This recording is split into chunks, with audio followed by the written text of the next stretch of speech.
Yo, what's up, aliens? AHEE here with another tutorial. So today I want to show y'all this technique that I heard that Flume does when he's working with vocalists.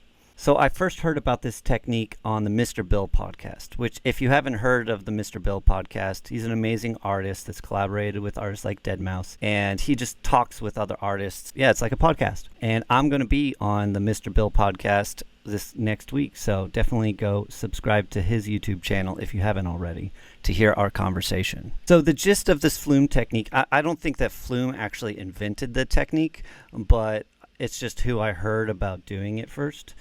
In my personal world, I actually asked, my community if anyone else does this, and apparently a lot of people do this. So maybe you've done this yourself. The technique basically is that he will create a beat, send it off to the vocalist. They will record something, send it back to him, and then he will just delete the original beat entirely and just create something totally original to like fit the vocal even more perfectly. It's sort of like remixing your own track to get like a fresh perspective on it, which I think is a really cool idea. Though I will say, why would you spend all that time making a beat and then just get rid of it? And sometimes that's how it is. A lot of people have this idea that like more effort equates better music, and that's just not really the case. So I tried to experiment a lot with just finding something that really flowed naturally and easy out of me. But I want to show you all the track that I was actually struggling with first. So I'm working with this singer, Alicia, an amazing vocalist. I sent her this track. I'll turn off the vocals for now.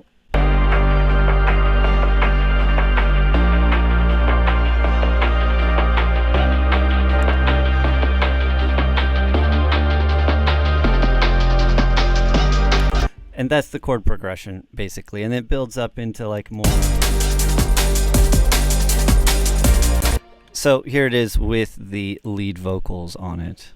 I don't know why we try too high. I gotta let it all out tonight.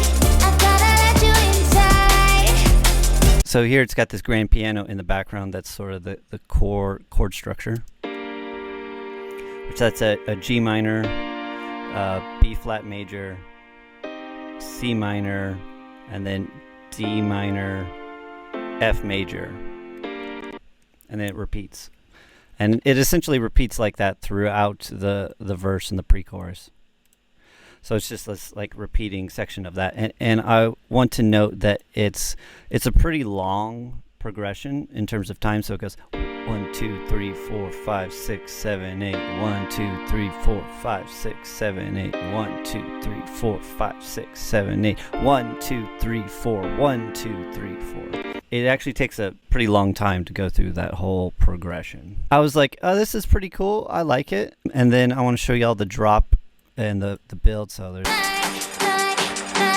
build. And then here's the drop.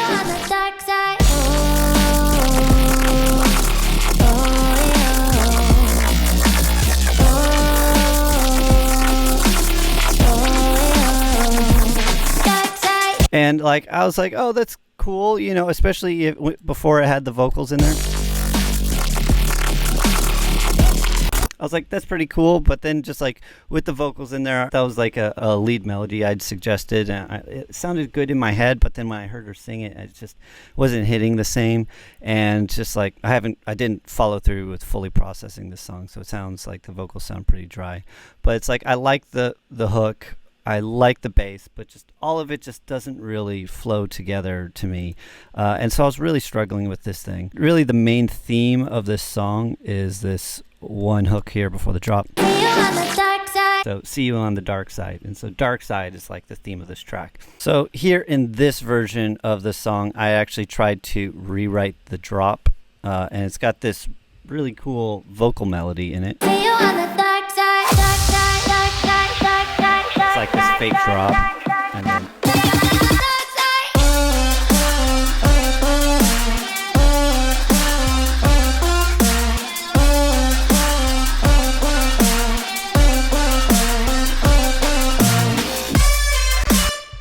and I really like that lead sound, but it didn't tell the story of Dark Side. It's just sort of this happy melody. And even though I really like the melody, I just sort of decided, you know what? I need to move on. I need to just rewrite this whole song. We're just going to write a whole new track. I spent like a week maybe on this track. You know, there's a lot of parts to it. A lot of effort went into it. But, oh well. Onward. All right, so here's the new song. So I took her vocals. I cleaned them up a bit. I don't know why we try to hide. So I tried to find an interesting pulse to go under that. I came up with a bunch of different things. I was playing around on my keyboards trying to find something, but ultimately I found this particular melody that I really liked. I don't know why we try to hide. I gotta let it all out tonight. I gotta let you inside. So that right there, I feel like that just fit the vibe more. You know, I was going for this like darker, ravier thing. It's still like not a super dark melody, but it fit the song really well. It goes from G, E flat, B flat, C, B flat. And then here on the second round, G, E flat, B flat, C, E flat. And if you notice, the time it takes to go through the chord progression is twice as fast as the last one. And so, you know, it just sort of totally changed the pace of the song, too. It sped up the pace of the song, gave it a little bit more energy that way, which I thought was really interesting. And so from this simple little bass melody, I sort of extrapolated a larger progression and made it here in the piano part. I'll play it along with the bass. It plays this progression of G minor, E flat major first inversion, B flat major second inversion, D minor seventh first inversion with a C in the bass, and then it's the same chord again with a B flat in the bass. It's surprisingly complex for how simple that bass line is. And then here on the second round, and these last two chords. So that last chord there is a E flat major 13th, but though it's like the chords are spread out a little bit. I'm not super versed in music theory, but I took classes in college, and so I retained enough to sort of understand like what I'm reading when I see it. But, you know, if I'm wrong on any of these, please feel to correct me in the comments. But what I think is very interesting about this progression is that this bass line here just seems so simple, but then it sort of generates this like pretty complex chord progression. It's simple in itself, but with all the different types of inversions and like these unique chords in the basses, it just becomes more musically interesting than that first song, which was basically like straight triads the entire time. Triads is just like your basic 3-note chords. Also, the piano, when it fits with the vocals, it flows so easily. I don't know why we try to hide. I gotta let it all out tonight. I gotta let you inside. It just feels natural, and that's what I really wanted out of the song. Now here, if we take a look at the drop, this is where it gets really interesting. I redid the melody and redid the beat. I redid everything. So here's the drop. See you on the dark side.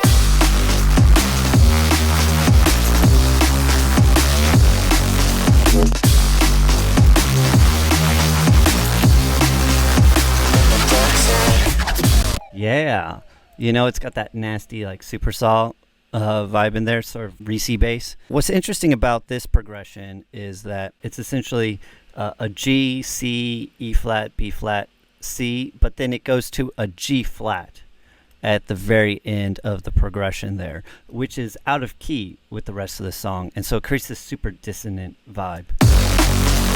And then when the section is repeated, the last note in this section is a G sharp. So the root of the song is in G. This section ends in G flat, and this section ends in G sharp. And it's like a G minor scale. So neither of those notes are in a G minor scale. So it just creates this really fierce dissonance. Yeah, which I just felt like resonated with that dark side vibe so much more. And then here at the end of the phrase, it does that repeat of the G flat one more time, and then here at the end of this phrase,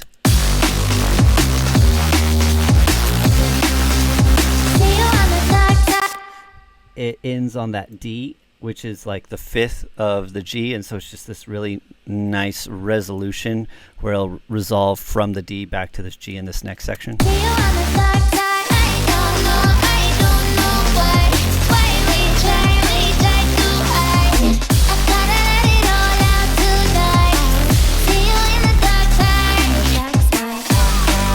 That fits so much better in both like the theme, the musicality was more interesting, and yeah, I can't recommend this process enough, especially when working with vocalists. It just works really well to be able to come at an idea in a fresh state of mind. Now, I will say that when I was making this song, I wasn't really thinking of it in music theory terms. I was just playing around on one of my analog synths and coming up with lines. And then I ended up not even using the analog synth line. I just sort of used it to come up with the MIDI, and I liked playing with it. I was kind of experimenting with what kind of sound I wanted, but then ended up making it inside of Serum. I hope you all enjoyed this. I'm open to doing more music theory and bass music videos in the future. Let me know in the comments if that's something that interests y'all. And don't forget to like and subscribe and smash that bell button so that way you get notified when I post new videos. Now, before I go, I want to show y'all some of my Magic Ableton racks. These are some racks I made that's just all built-in Ableton effects, and they just work really well. Check this out. Probably my most used one is the Magic Box. So here's the piano sound, and there's this effect on it, the Magic Box with two knobs. I literally just threw it on. Here it is without it. Now with it.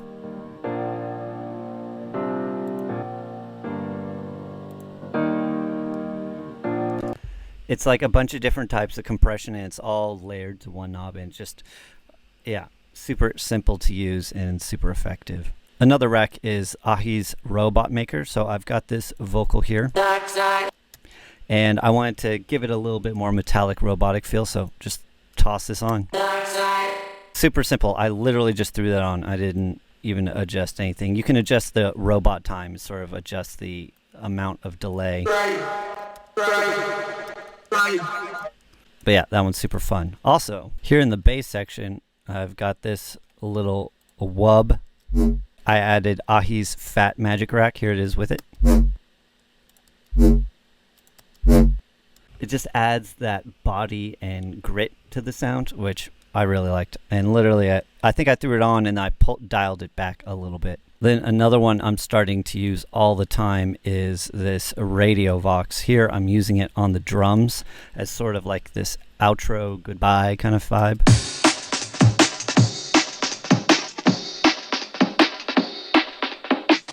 It's like doing this interesting filtering where it's like cutting it out from both the hello and high end. But yeah, but it's all mapped to a single knob, so that way it's super easy to use. I definitely recommend go check these out if you haven't already. Buying the racks really helps support me as a YouTube creator. It's also a great way for me to help y'all make better music, hopefully. I'll provide a link in the description of where y'all can get that.